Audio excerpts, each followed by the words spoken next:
ఈ రోజుల్లో ప్రతి మనిషి, ముఖ్యంగా యువత, చదువుకొని చదువు పూర్తయిన వెంటనే ఒక ఉద్యోగం చేసి ఆ ఉద్యోగంలో సెటిల్ అవ్వటమే ఏదో పెద్ద అచీవ్మెంట్ అనుకుంటున్నారు. ఆ కంఫర్ట్ జోన్లోనే మిగిలిపోతున్నారు. యువత దేశానికి ఎంతో చేయగలదు, కానీ వాళ్ళు ఆ కంఫర్ట్ జోన్లో ఉండిపోవడం మొదలు పెట్టడం వల్ల ఏది అచీవ్ చేయలేకపోతున్నారు. ప్రతి మనిషి జీవితంలో 4 జోన్స్ ఉంటాయి. ఏదైనా సాధించాలి అంటే ఒక జోన్‌ని దాటుకొని ఇంకో జోన్‌లోకి రావాలి. ఆ 4 జోన్స్ ఏంటో మీకు తెలుసా? తెలియకపోతే ఈ వీడియో మీలాంటి వాళ్ళ కోసమే. వెంటనే వినండి, లైక్ చేయండి, సబ్స్క్రైబ్ చేయండి, షేర్ చేయండి. దీంట్లో ఏదైనా తప్పులున్నా, లేదంటే దీన్ని ఇంకా మీకేదైనా లైవ్ ఎగ్జాంపుల్స్ తెలిస్తే కామెంట్ చేయండి. మనిషి జీవితంలో ఉండే 4 జోన్లు ఏంటో తెలుసా? First one is comfort zone. అంటే ఏదో ఒక జాబ్ చేయడం, ప్రతి నెల వచ్చే శాలరీతో అడ్జస్ట్ అవుతూ బతకడం. మనం జీవితంలో ఏదైనా సాధించాలి అంటే ముందు ఈ కంఫర్ట్ జోన్ నుంచి బయటికి రావాలి. ఎవరైతే ఈ కంఫర్ట్ జోన్ దాటుకొని లైఫ్లో ఏదైనా సాధించాలి అని చెప్పి మొదలు పెడతారో వాళ్ళు నెక్స్ట్ ఎంటర్ అయ్యే స్టేజ్ ఫియర్ జోన్.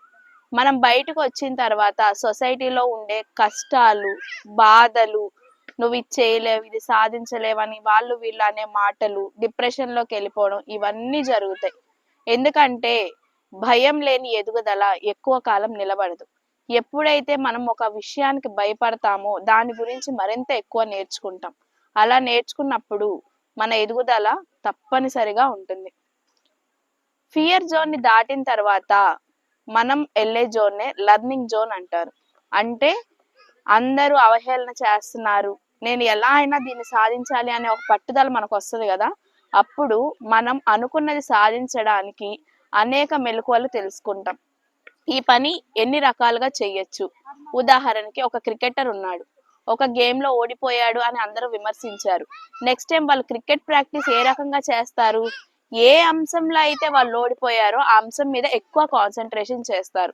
అలాగే ఒక స్టూడెంట్ ఉన్నాడు, ఒక సబ్జెక్ట్లో ఫెయిల్ అయ్యాడు. అతను ఖచ్చితంగా అది పాస్ అవ్వాలి అనుకున్నప్పుడు ఏ రకంగా నేను పాస్ అవ్వగలను అని ఇంకా ఎక్కువ దాని మీద ఇంట్రెస్ట్ అనేది చూపిస్తాడు.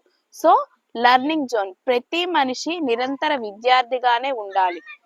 ఎవరు కూడా నేను ఇది సాధించేశాను కదా అని అనుకోకూడదు.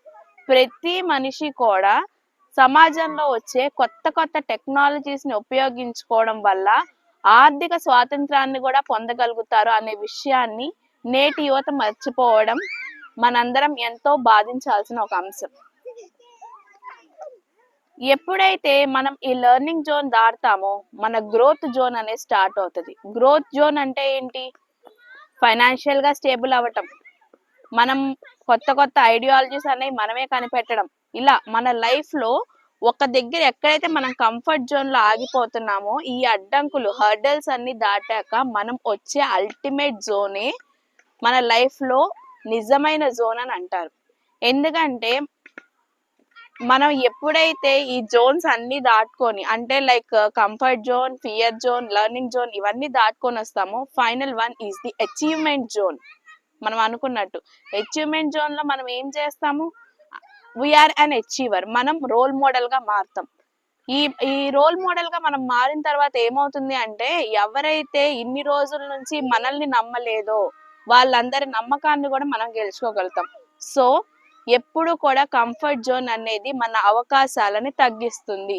కాబట్టి మనం ఎప్పుడు కూడా అచీవ్మెంట్ జోన్కి వెళ్ళడం కోసం ఈ జోన్స్ అన్ని దాటుకొని రావాలి. మా ఈ వీడియో మీకు గనక నచ్చినట్లయితే please do like, share and comment in the comment box.